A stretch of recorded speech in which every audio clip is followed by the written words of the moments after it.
अहो तुम्ही असे फॅक्टरीच्या बाहेर का उभे आहात? काय झालं?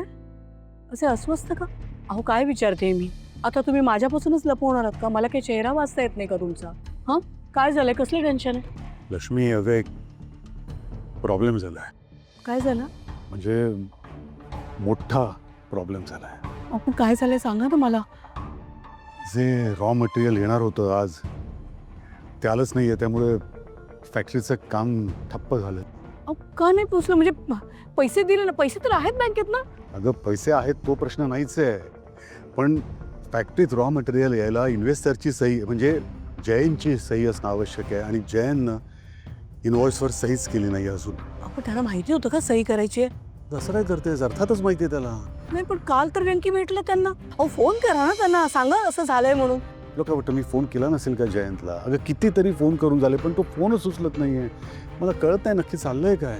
हो नाही हो, खूप कामात आहेत ते, त्यामुळे कदाचित फोन उचलला नसेल त्यांनी. अगं परत परत केले फोन, खूप वेळा फोन केले मी. म्हणजे ते कामात व्यग्र असतात मान्य आहे मला, पण काय आहे त्यामुळे आपलं काम ठप्प झालं ना. म्हणजे जोपर्यंत रॉ मटेरियल येणार नाही आपलं काम सुरू होणार नाही, आणि आपलं काम सुरू नाही झालं तर मग आपलं प्रॉडक्ट बनणार कसं?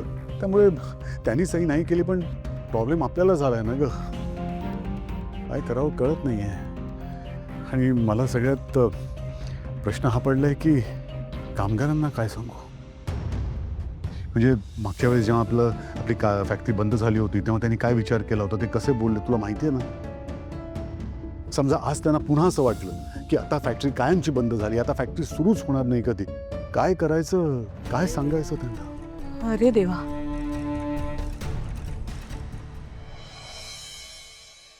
जानू जानू काय करतेस? हळू चाल, तुला लागेल.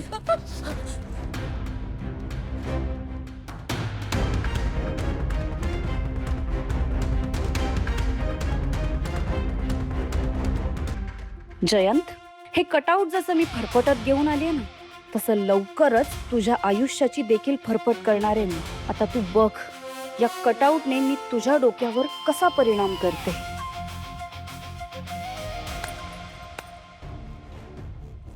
वा जयंत सर वा. आता कळलं मला की तुम्हाला माझा का इतका राग येतो, तुम्हाला का मला सोडून जावंसं वाटतं. काय ना, तुमच्या लाईफ मध्ये माझी किंमत ना 0 आहे, 0. हो ना? जानू असं काहीच नाहीये. सॉरी, खरंच सॉरी. खोटं बोलू नका जयंत सर. का उगाच खोटं बोलताय? मला कळलंय हे. तुमच्या लाईफ मध्ये या पुठ्ठ्याच्या कटआउटला सगळ्यात जास्त इम्पॉर्टन्स आहे, ह्याला सगळ्यात जास्त महत्त्व देता तुम्ही. माझं काय, मी या घरात राहिले काय किंवा हे घर सोडून गेले काय, तुम्हाला काही फरक पडणार नाहीये. नाही नाही नाही ग जानू, माझ्यासाठी तूच इम्पॉर्टंट आहेस. हे कटआउट तर हे निर्जीव आहे जानू, निर्जीव आहे. हो का?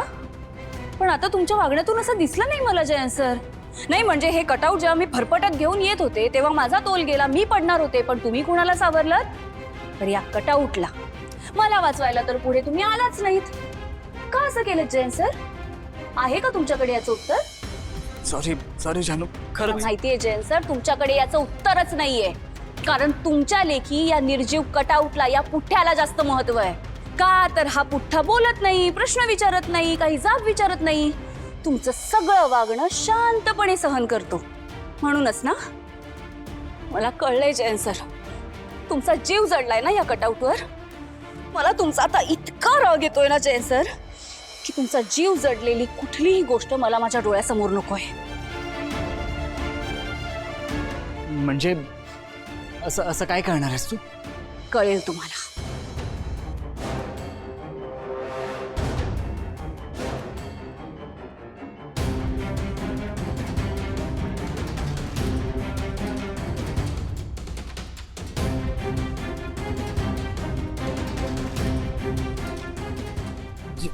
जानू जानू स्टॉप इट. हे बघ प्लीज, असं काय करू नको. दूर व्हा जयंत सर, दूर व्हा.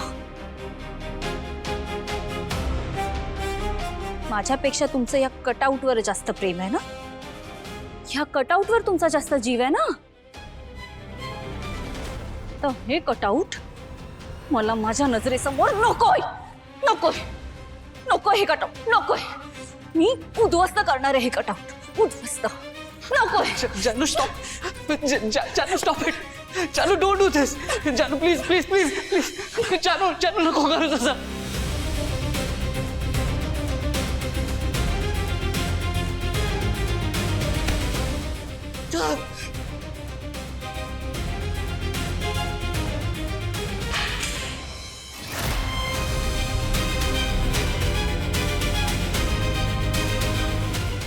जानू एकेकाळी माझ्यासाठी हे असं कटआउट म्हणजे तूच होतीस. तू माझ्यापासून खूप लांब गेली होतीस तेव्हा याच्याच आधारावर जगलो होतो मी. पण हे तुला कसं सांगू मी.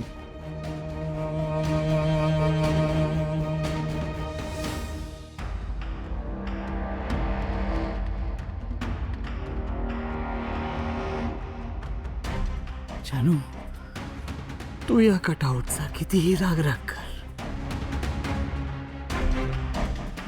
मायात माझी जुनी जानूच दिसते. माझी जानू.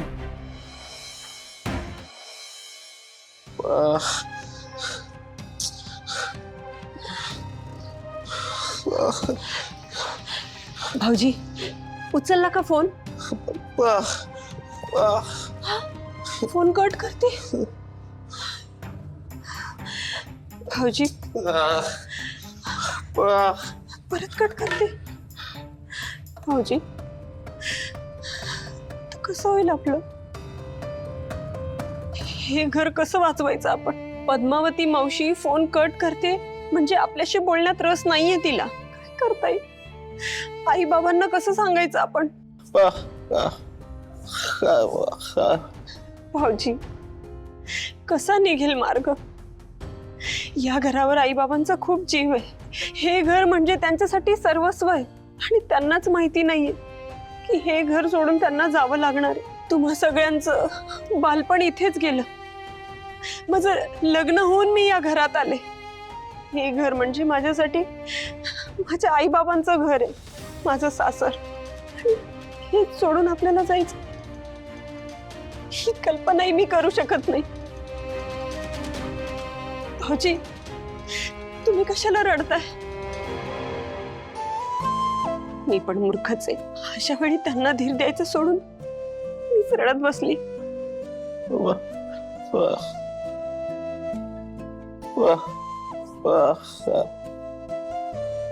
भाऊजी मला पण या सगळ्या गोष्टींचं खूप दडपण आलंय हो.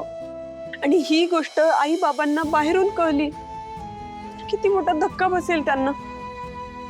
तो माणूस जेव्हा आला पद्मावती मावशीचा तेव्हा मी कसं बसं सावरून नेलं. पण आता जर अचानक पद्मा मावशी किंवा त्यांचा माणूस आला आणि आई बाबांना सांगितलं की घर खाली करायला घेतलं का, तर आई बाबांना खूप मोठा धक्का बसेल. कसं सांगायचं? भाऊजी परत एकदा फोन लावता का?